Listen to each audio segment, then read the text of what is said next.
We begin our session today by leveling up.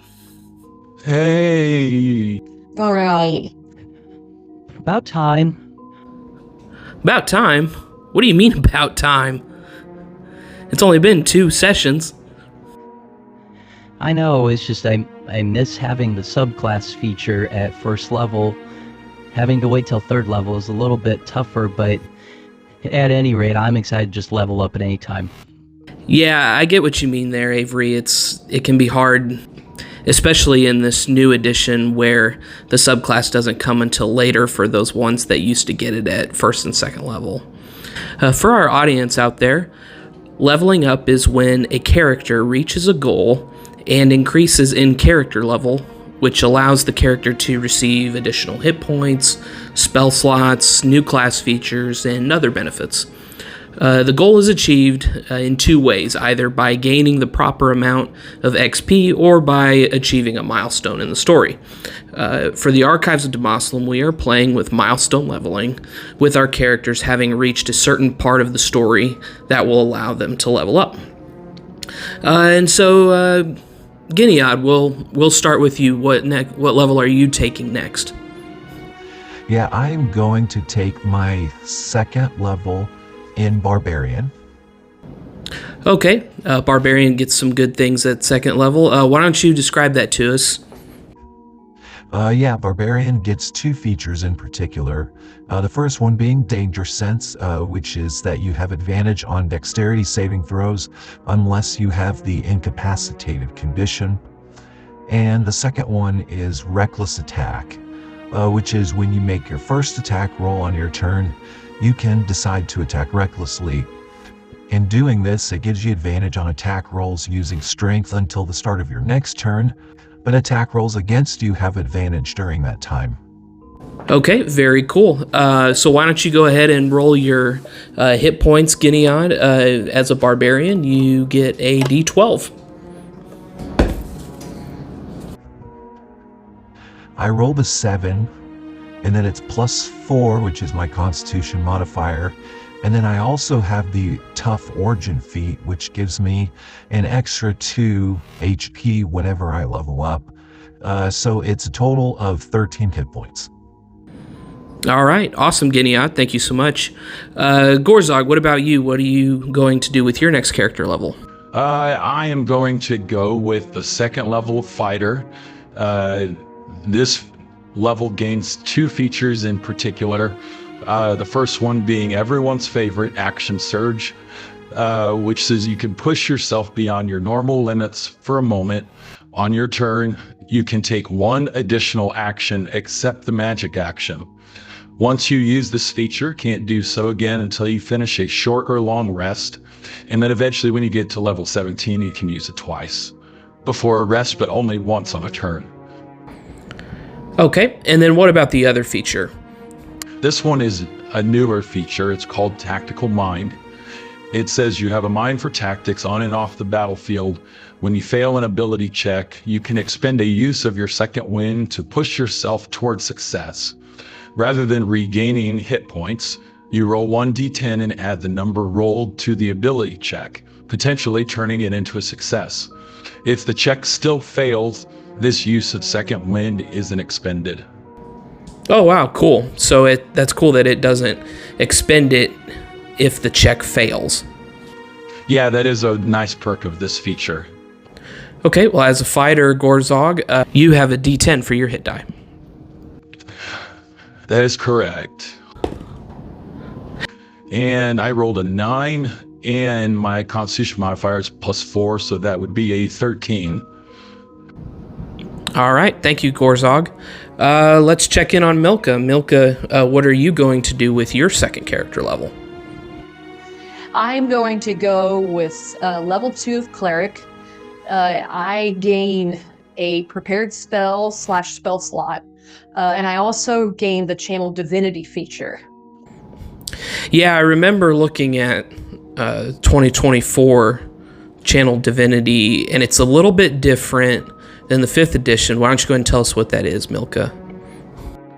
With Channel Divinity, it says you start with 2 such effects, Divine Spark and Turn Undead.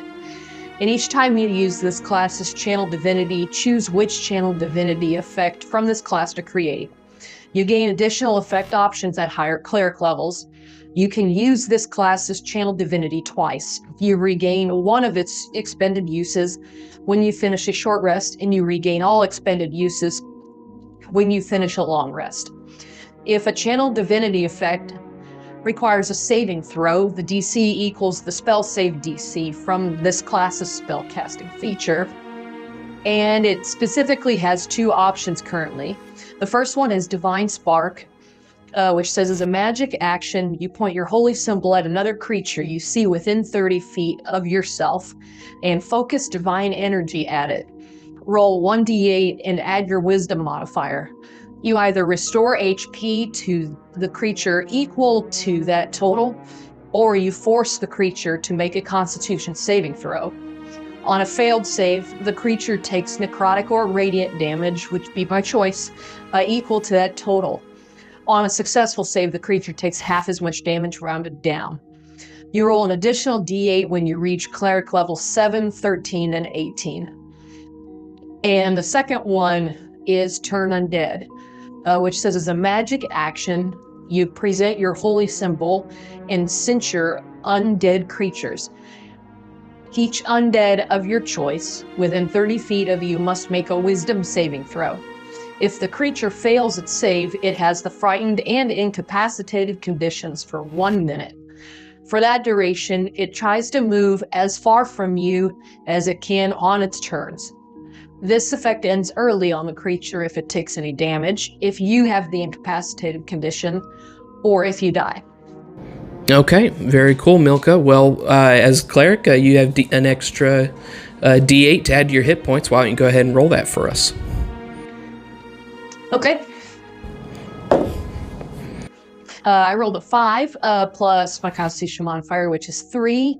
And I also add 1 because of Dwarven Toughness, which adds 1 HP every time I level up. All right, awesome. Yeah, very good. And then last but not least, we have Drexiath. Drexiath, what class, what are you doing next for your character level? Yeah, I am going to go ahead and take my second level into Warlock. With my second level of Warlock, I gain a prepared spell/spell slot. I gain Magical Cunning, which is a new feature to 2024 D&D, and I also get 2 invocations. With the Magical Cunning, it says you can perform an esoteric rite for 1 minute, and at the end of it, you regain expended packed magic spell slots, but no more than a number equal to half your maximum round up. And once you use this feature, you can't do so again until you finish a long rest. Okay, yeah, that's a newer one added here. What invocations did you end up going with, Drexiath?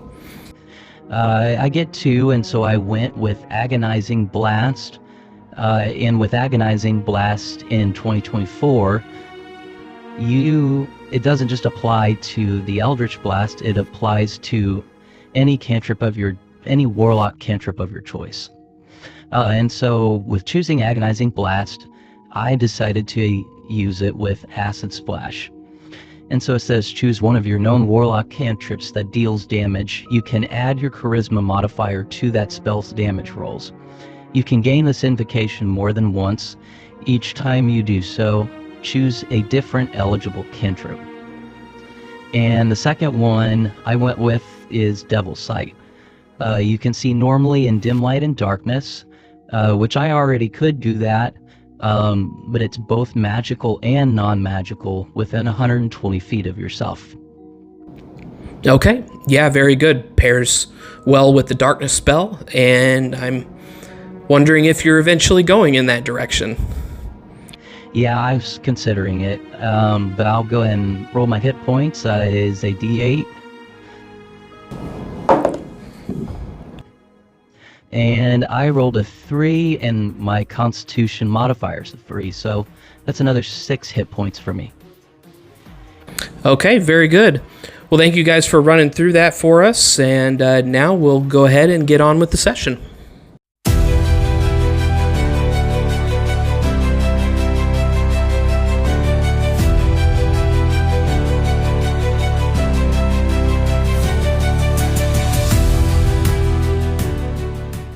To begin your long rest, I will have Gineod, Gorzog, and Milcha roll d8 for me.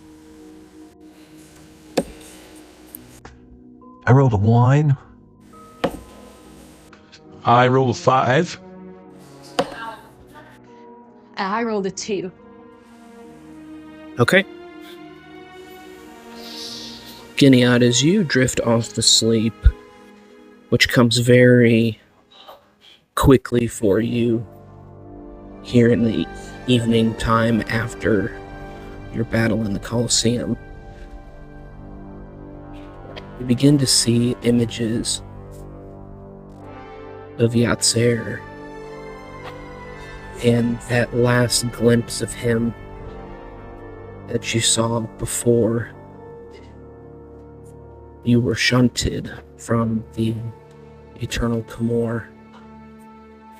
Your eyes begin to picture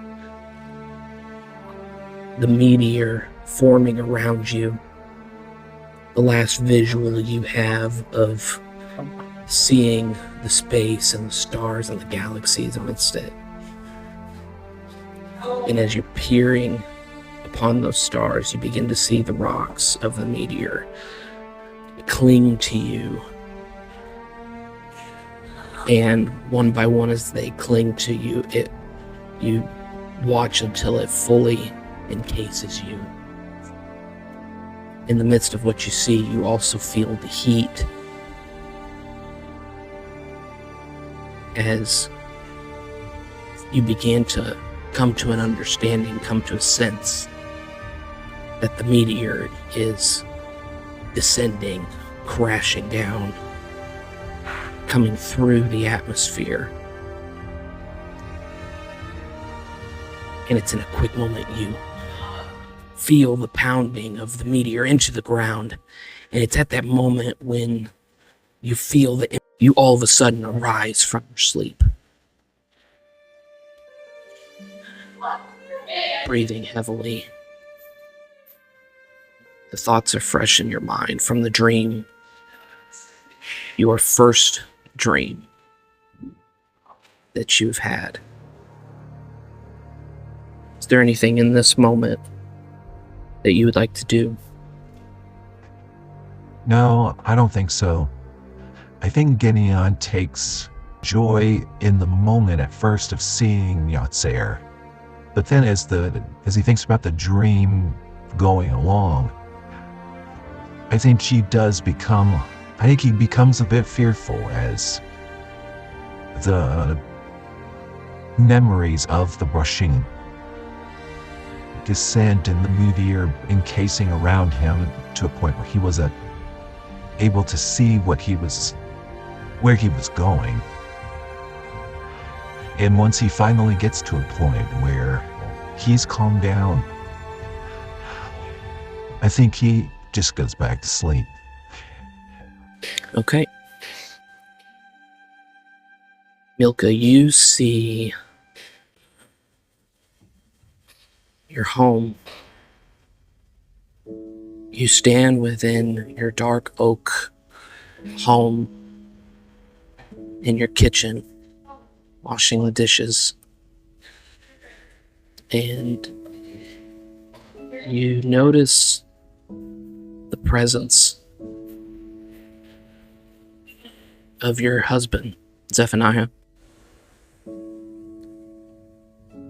He looks on at you and smiles. And the gleam of his smile reminds you of the last moments that you saw him before he left to work at the Jez Mountains for the day.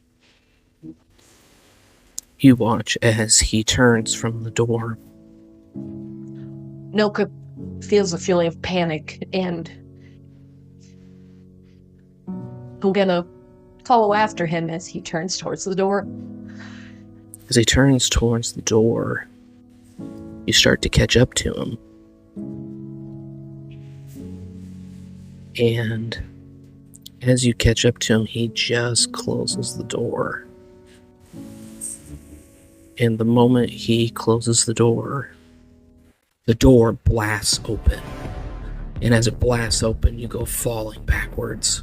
The door goes off its hinge and gets thrown to the side as this large orc comes entering through the doorway. And as it comes entering through the doorway, you find yourself prone on the ground looking up at this massive creature.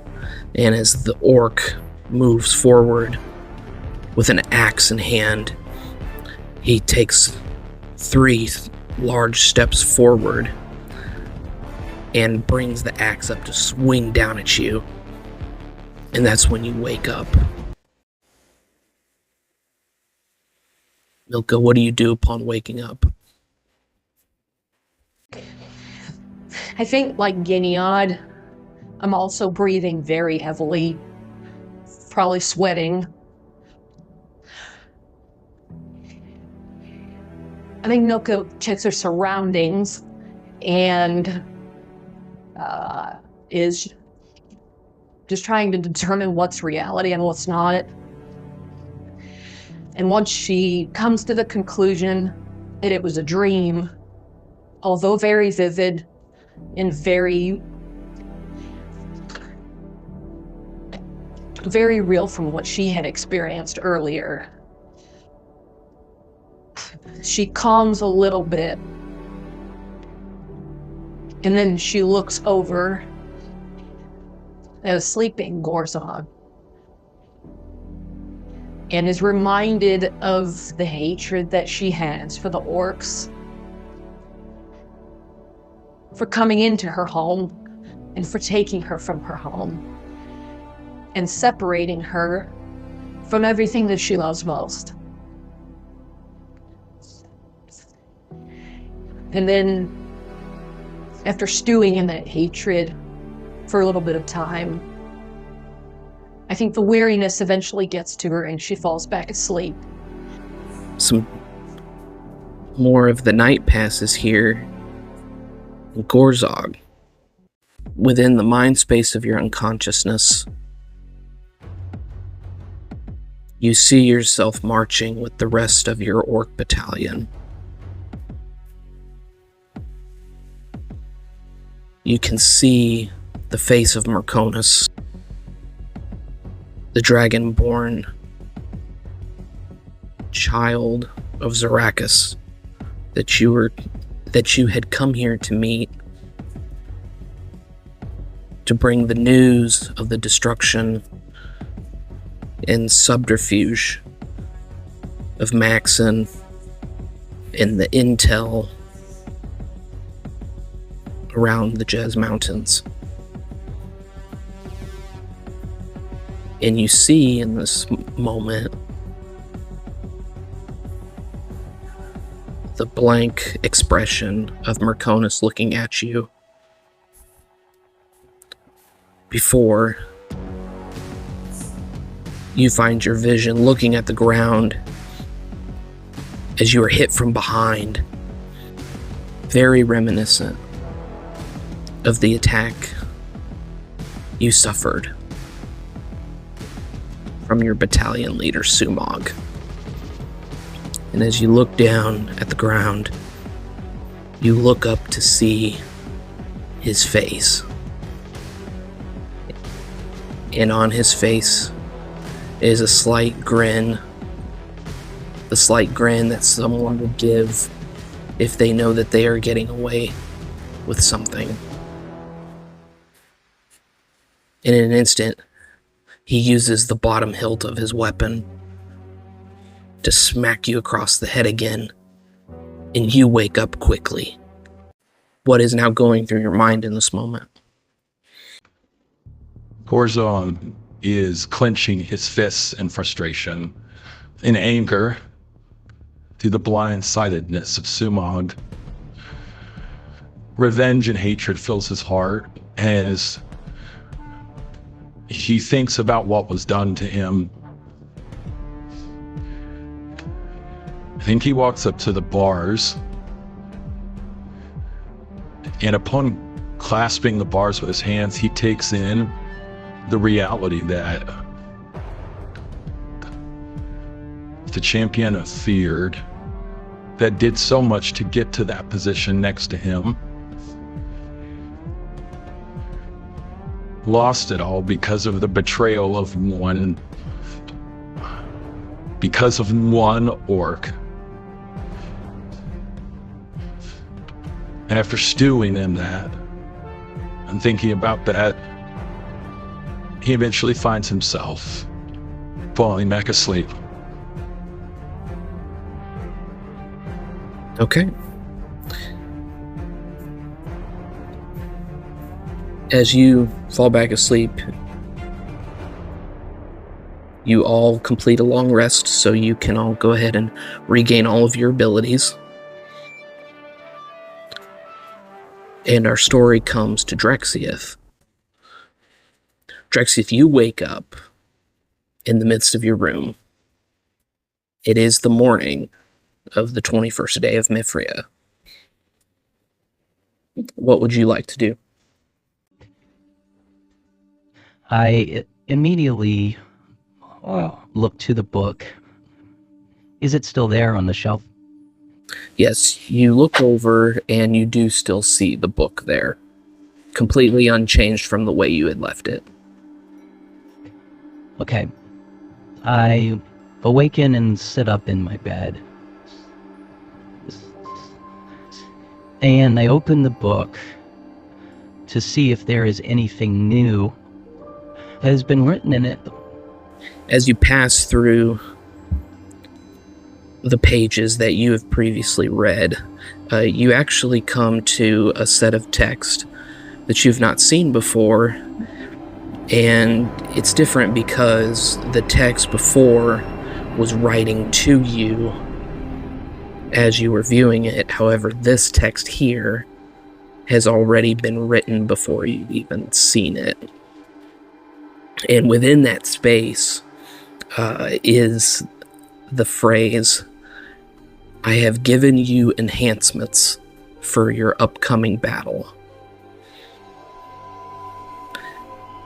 And as you read that,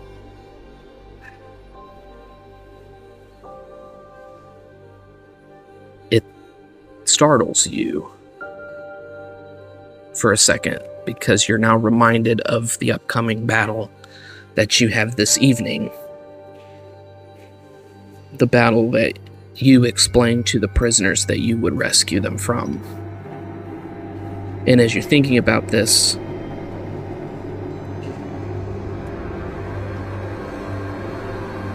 the light within your room all of a sudden goes black. And in the midst of the dark room, you can see the different outlines of the different features of the objects and things within your room. I'm guessing that refers to the double sight invocation that I took. As the lights go out, I actually look at the book within the midst of this dark room, and I tell the book, don't misunderstand what I want. I do not want to battle the prisoners.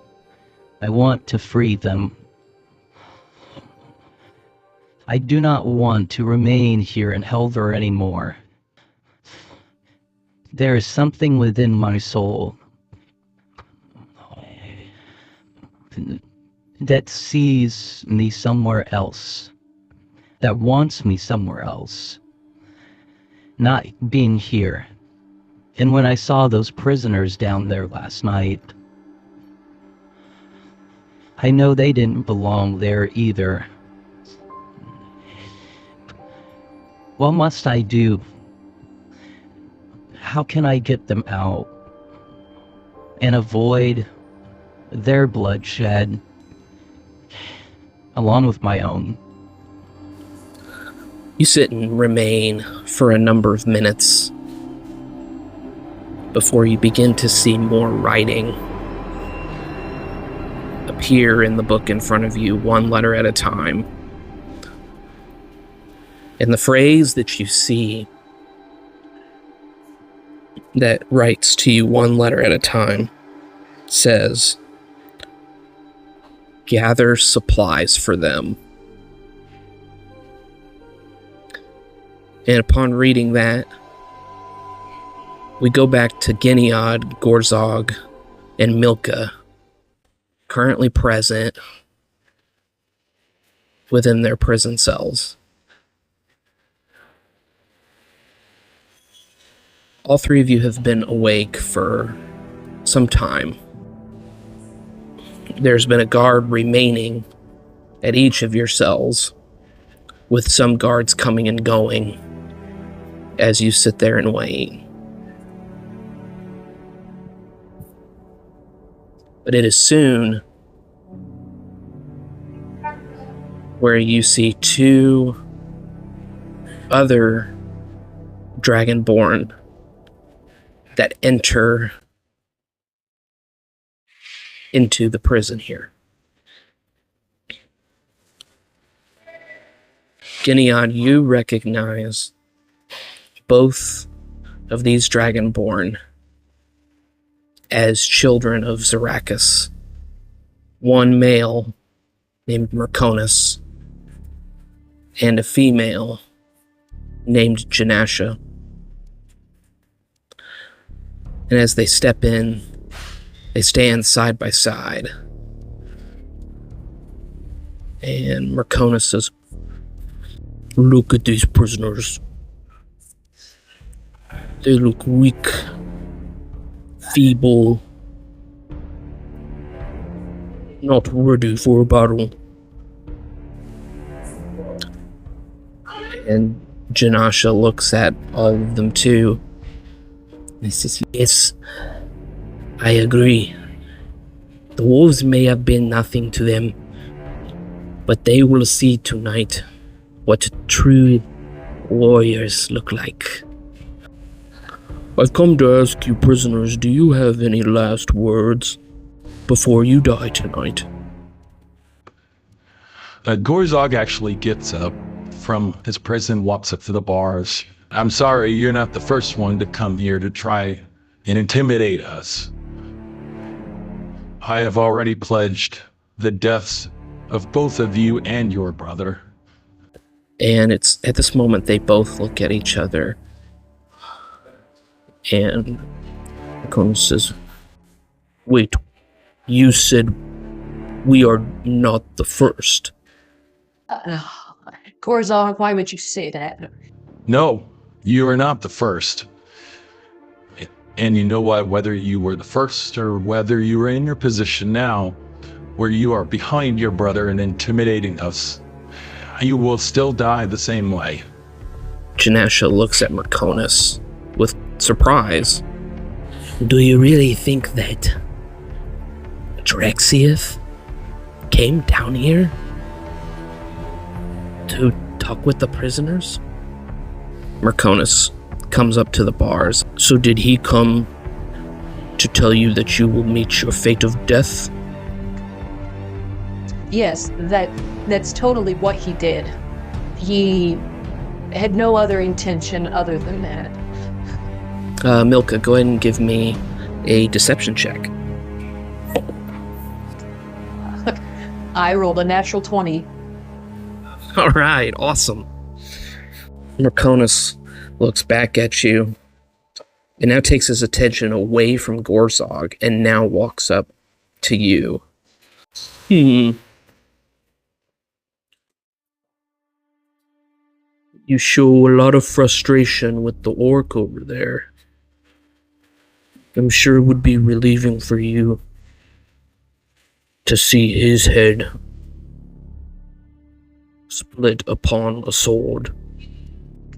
Yeah, as of right now, I would like that very much. Perhaps you will get to see it. But even still, the fact that Drexiath has been down here before us is quite disturbing, even if it was just to gloat.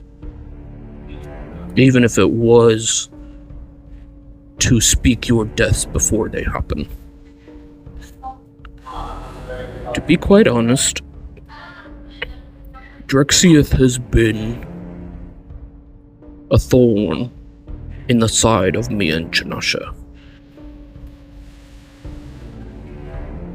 I've come to make an offer to the three of you.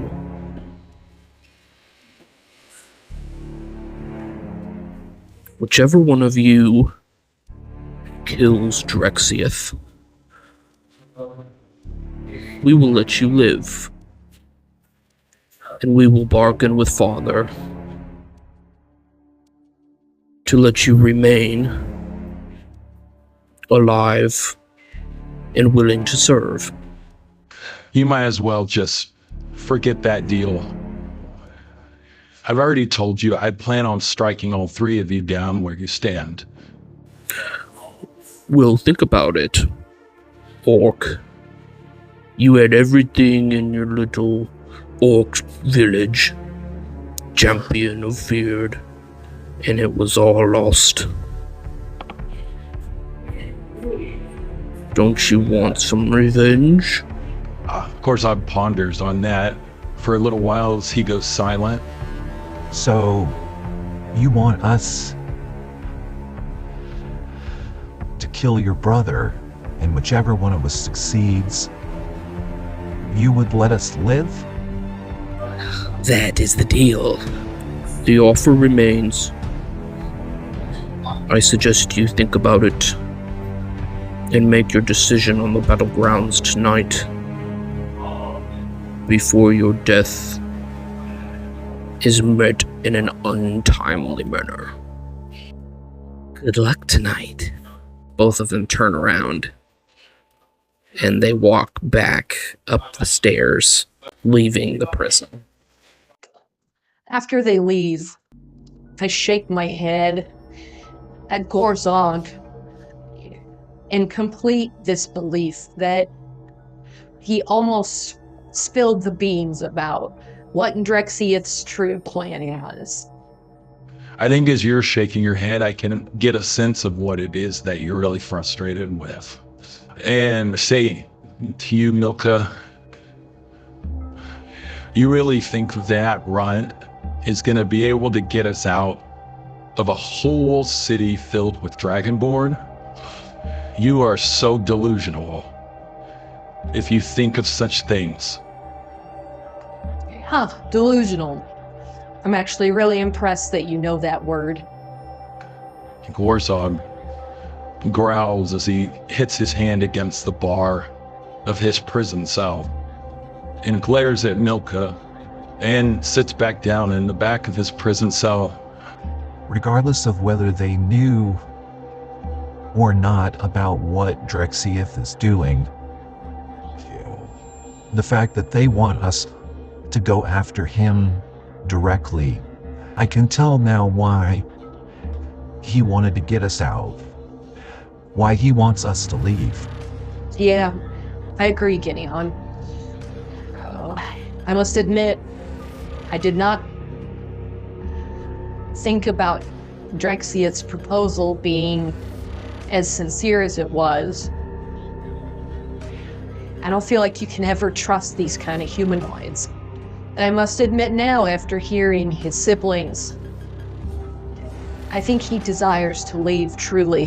Well, while you're over there feeling for him and thinking about his honesty and stuff, I'll be having my weapons ready for slaying those beloved children of Zorakus and showing him what a true warrior looks like. As you all break in conversation at this moment, Drexiath, what are you doing upon reading what you read in the book? After reading that, I think to myself,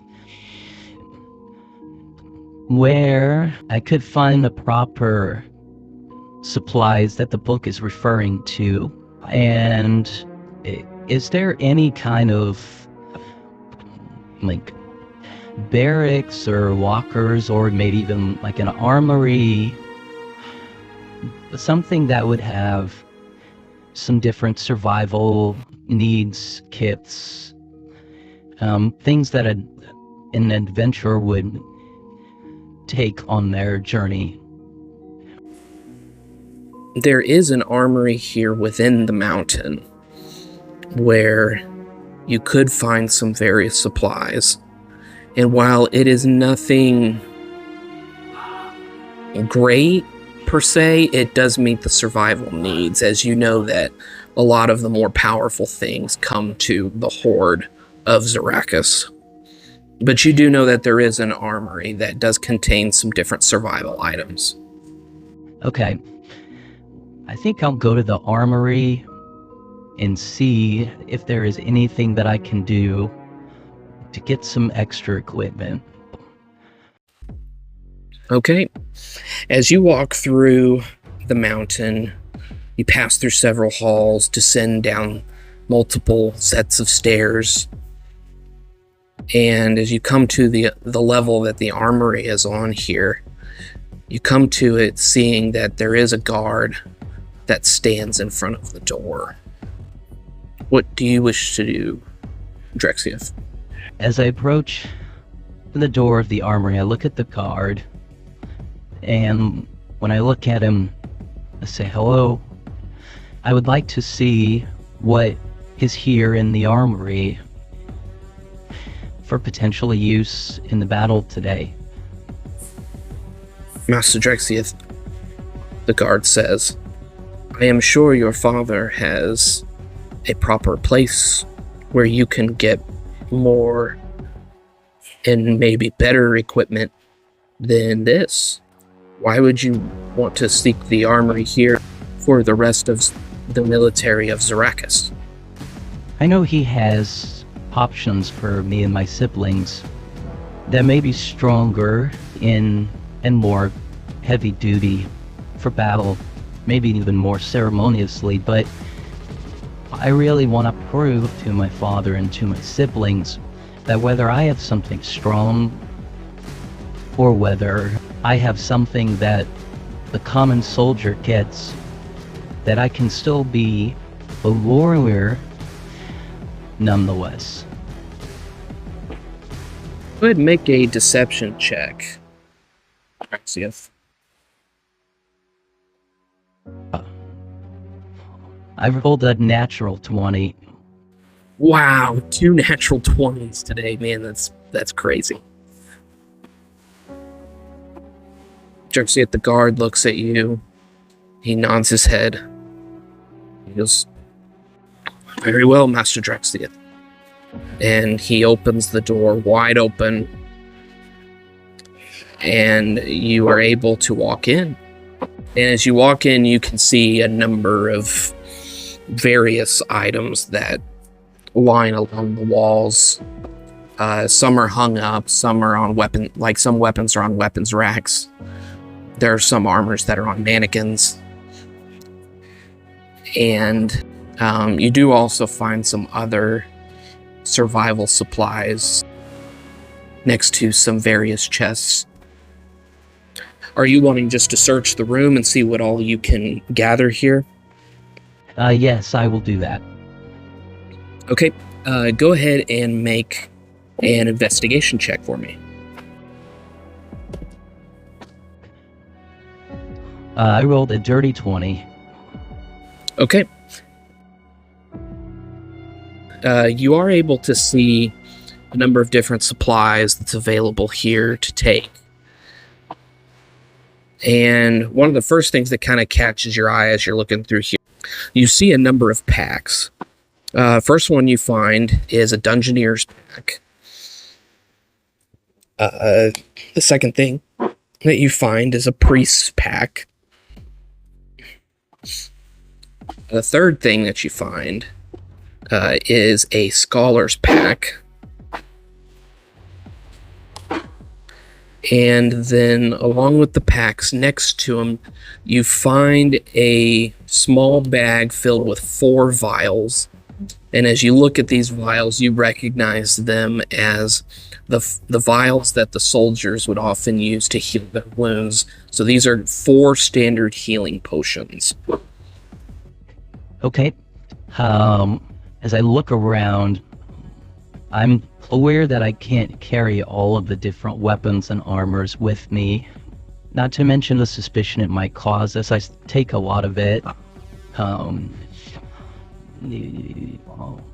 Is there any particular weapon that maybe looks, we'll say, a little more interesting than the others? Good choice of words, Avery.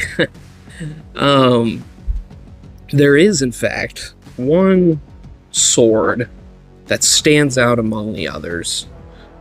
And upon looking at it, you can see that it does have a faint hue to it currently. It has like a hue of light coming around the blade. And if you take your time with it, it definitely feels light. Definitely like a short sword. I do also have the identify spell, Johnny. I have the tome on me, and I can... It was one of the spells I took from the tome. Oh, okay.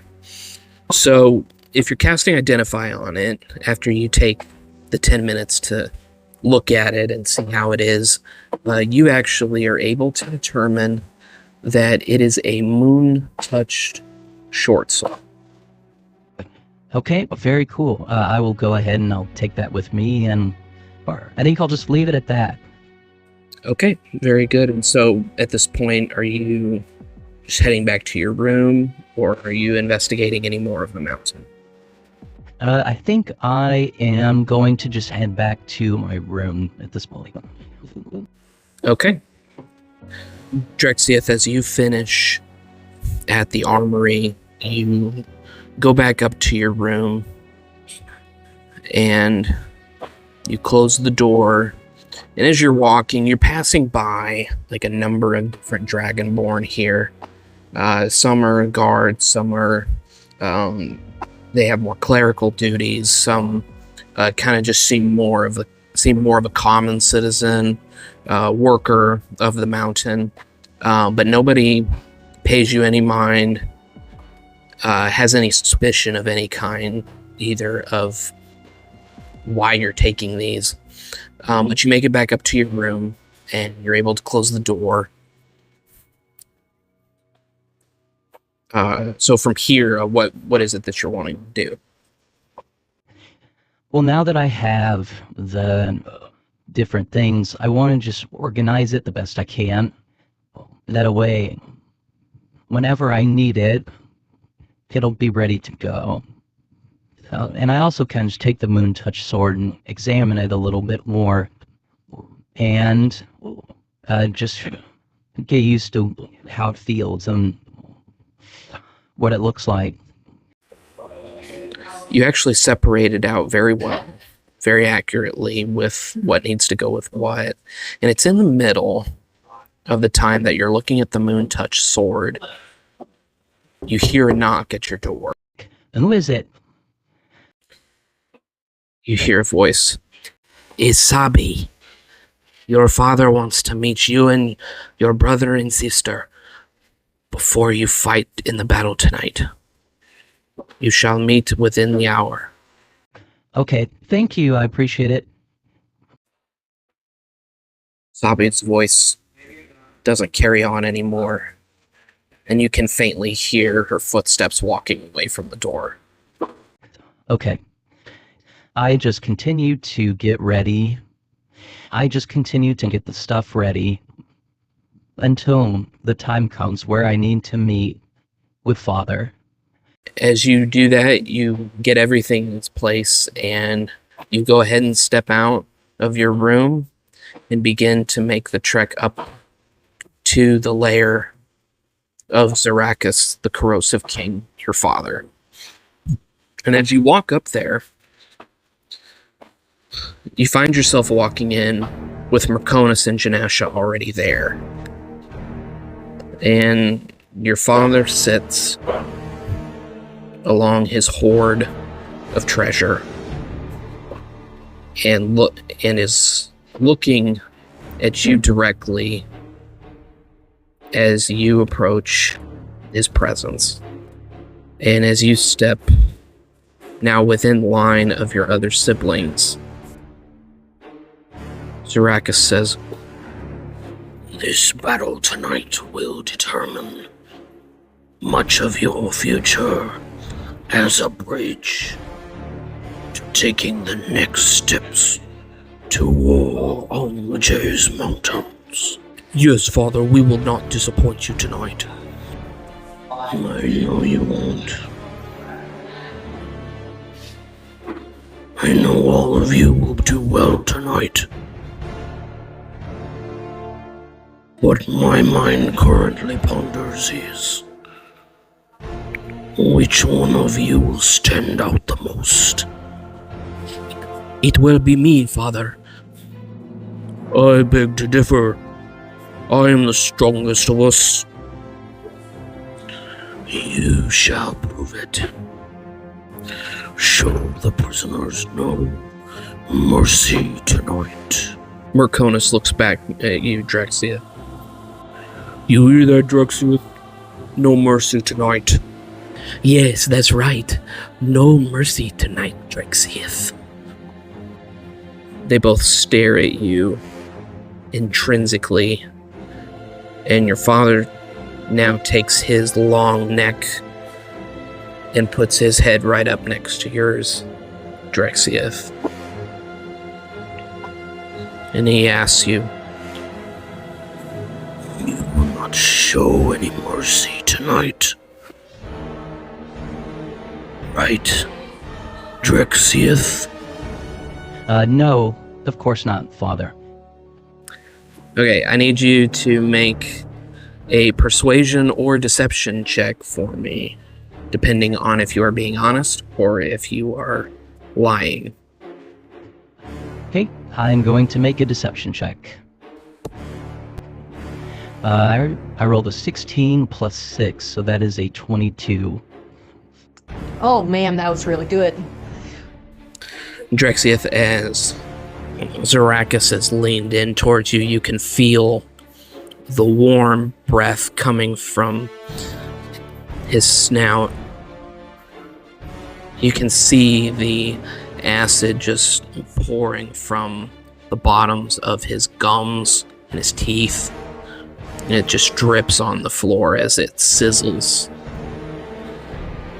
And he nods and pulls his head back. And in the midst of his aura here, he looks to all three of you and he says, "Go. Prepare for your battle." "Yes, Father." "Yes, Father." Yes, Father.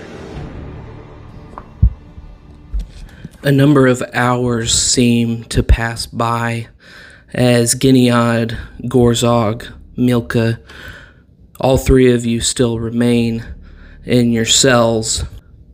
You can feel the hours start to drag on as you sit there in your cell.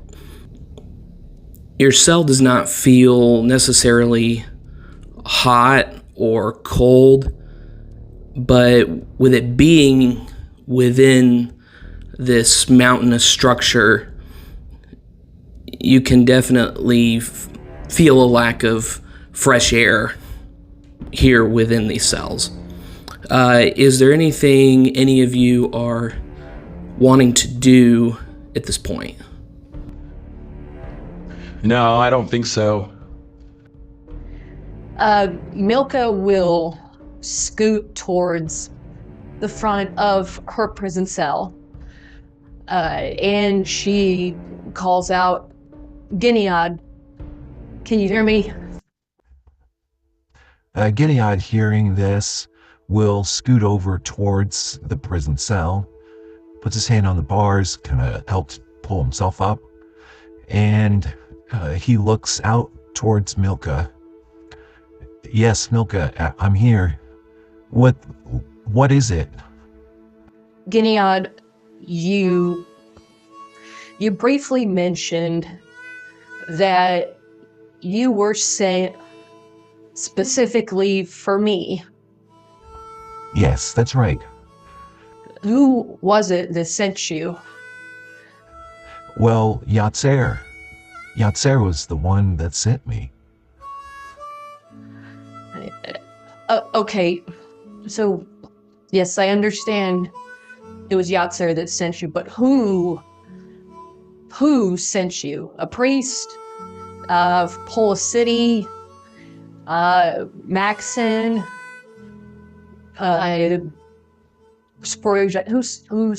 Who specifically sent you?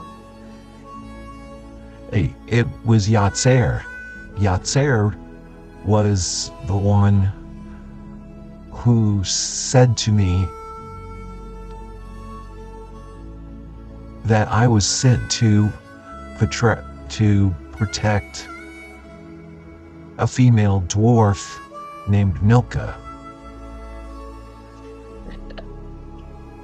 That's hard for me to wrap my mind around. I don't even know you. The only people I know would be like where I live in Maxon or the neighboring city like Spruge or maybe even Boyford. Pola City, I may have a contact or two if they're still there, but from Yatzer directly? Yes, exactly, just from Yatzer directly. Like he spoke to you in a response to your prayer? Like to a response through natural means? Like how exactly did this happen? Well, Milcha, it's hard to explain because I'm not from the Comor. I came from the Eternal Comor. I saw Yatzer, and in his love and kindness and mercy, he gave me this mission to save you, to protect you. Okay, so you're telling me that you're from after death? What exactly are you saying? Milcha, I'm saying... And it's in this moment that you're interrupted as the warden comes back in. And he goes, "Well, it's time for more. Let's get your things ready. Let's get your gear on. You have a lot tougher battle today." It's at this moment the guards come to your cell doors, unlocking them, grabbing you by the arms, and escorting you back towards the room where you had received your gear. In regards to your gear, is there anything different that you want to use versus what you used last time? No, I think I'm still gonna go ahead and take the glaive and the jam ones and the longbow. Yeah, I am going to remain with what I had with the battle axe, the scimitar, and the short bow. Yeah, and I am also going to keep the mace. Okay. Anything different with the armors? No, I'm still going unarmored. I'm gonna go with the chainmail. I am actually going to go... Do they have a ring mail? Yes, they do. Okay, I'll go with the ring mail. Okay. Well, as you guys get your gear and get yourselves ready for battle, we go to the other side of this mountain in a very similar room, but with very different people. Drexiath, as you are preparing for battle here, What is it that you would like to grab in regards to your gear? I will take just some leather armor, and I will go with a spear, and I will also get 2 daggers. Okay, very good. Are you bringing the book with you? Yes, I am. As you get your stuff ready and you have the book next to you, are you attempting to conceal it in any way? I do have a satchel that I was gonna carry with me. I guess I'll try to fit it in that. Okay, are you doing this stealthily, or are you just doing it openly? I'm gonna try and do it stealthily. Okay, why don't you go ahead and make a stealth check and we'll see. Actually, since you're sliding it, since you're more trying to conceal it within a bag, I'm going to say this is more of a sleight of hand. So why don't you go ahead and roll me a sleight of hand check. Are you sure it's not stealth? Yeah, I'm sure. I'm sorry. Okay, I rolled a 12. Okay. As you are moving the book closer to your satchel, Janasha looks sharply towards your direction. And as she looks towards your direction, she notices this book. And seeing it, she yells across the room at you. What is that? It's nothing. It's just something to keep in the battle, just as a memento in case I fall. Let me see that. And she goes to reach for the book. Do you try and pull away from her from seeing it? Oh yeah, I absolutely do. Okay, I'm going to say this is going to be a contested grapple check. So you can use your athletics or acrobatics, and then Janash is going to use her athletics. I got a 19. Okay.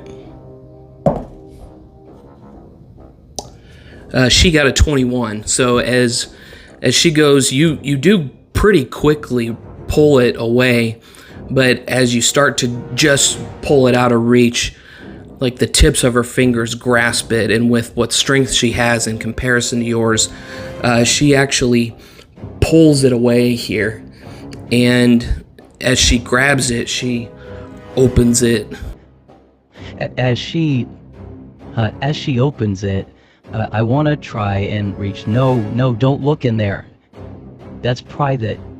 And as you say that, she does open the book, and you watch as kind of a surprised expression comes to her face, and she goes, Merconis, do you see this? Merconis comes over now, and now they are both looking at the book that you have. I just am completely embarrassed and know that this is not going to go well for me. As they look at it confused, Janasha turns to you and faces the book towards you. And she gives a very questioning look towards you. She says, Private? What do you mean, private? There is nothing written in this book. You are so strange, little runt. And she throws the book on the ground. I quickly pick it up and put it in the satchel and just turn my face away from them. They look towards you with a little bit of disgust as they see you do that, and then they begin preparing themselves for battle. Okay, when I get a little ways away from them, I would like to open it back up whenever I get the chance. Okay, yeah, a little bit of time passes, and as they go and prepare their stuff, they kind of go in a separate part of the room here, and it leaves you in a corner on your own. You're back facing them and the guards, and you are looking at the book here. Do you go and open it? Yes, I do. Okay, so when you open the book, when you looked at what Janasha showed you in the book, the same pages that showed blank for her, you see the same script that you had seen previously for you. Okay, and oddly enough, I'm kind of relieved whenever I notice that it's still there. Not so much just that it was hidden from them, but just to know that I am not going crazy. As I look at the book, I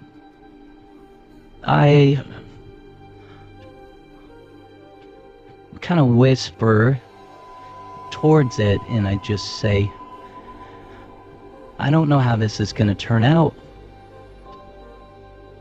What should I do when battle begins? As you whisper that, in this moment, you begin to see 3 words appear on the last page that had writing on it. And it says, "Open the book." Simple enough, I guess. I put the book back in the satchel, and I stand up and prepare to enter the coliseum with my siblings. All right, very good.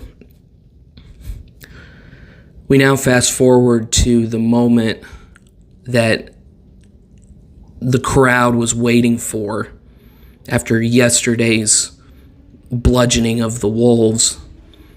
The Coliseum seems more full at this point after seeing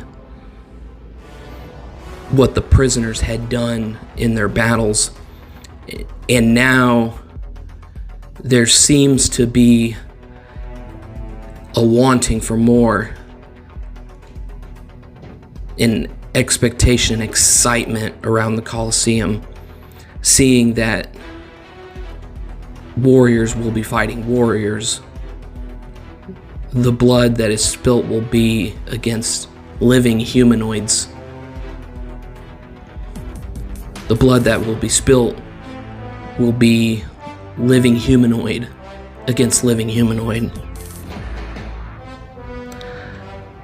And as it comes to time, the Coliseum begins to grow in noise and voices as they await the entrance of both sides. First, coming out of the southern side of the Coliseum is the prisoners, Gineod, Gorzog, and Milcha.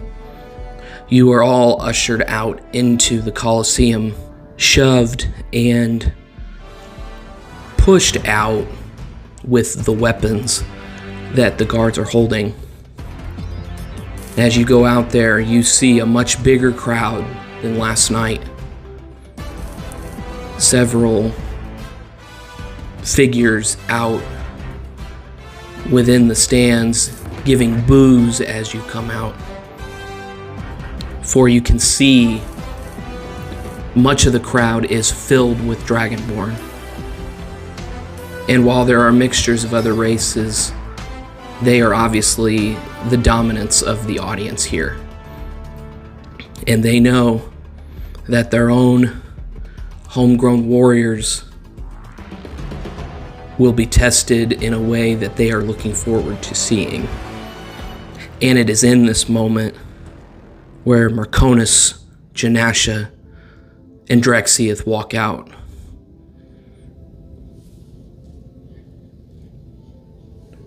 Merconis and Janasha look completely unfazed as they soak in the chants and the eruption of applause for their local warriors. Drexiath, do you walk step in step with them as they come out? No, I think I'm actually a little bit behind them. More so just out of intimidation and just wanting to keep my profile low. Okay. As you guys all move closer towards the center of the coliseum, a hush, familiar to that of last night, comes over the coliseum. And it is in a deep voice that you hear from the very corrosive king himself. Let the battle begin. As in that, I need you guys to go ahead and roll initiative. I got a 21. Okay, 21 for Gineod. I got an 18. 18 for Gorzog. I got a 1. Oh man, okay. 1 for Milcha. Drexiath, what about you? I got a 22. Okay.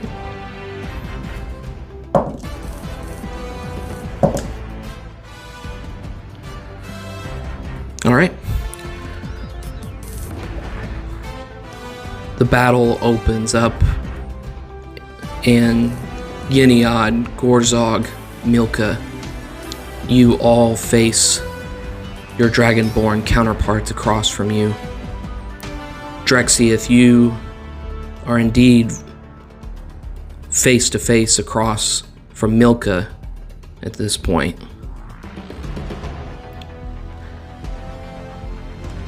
And first up is Drexiath. Drexiath, what would you like to do?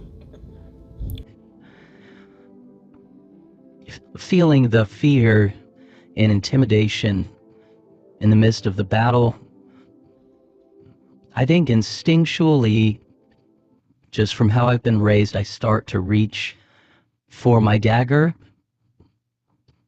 But as I pause and I wait, the picture of the script I read that says open the book comes to mind. And before my siblings and before the prisoners act, I hope this works. I jump into the middle of in between them, and I pull out the book and I open it in front of all of them. Okay. As you open the book actually jumps out of your hand, and every one of the rest of you can watch as you see the book kind of just slip out of his hand and fall onto the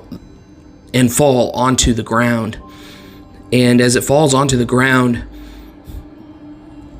you begin to see a smoke of shadow start to encompass from the book's placement.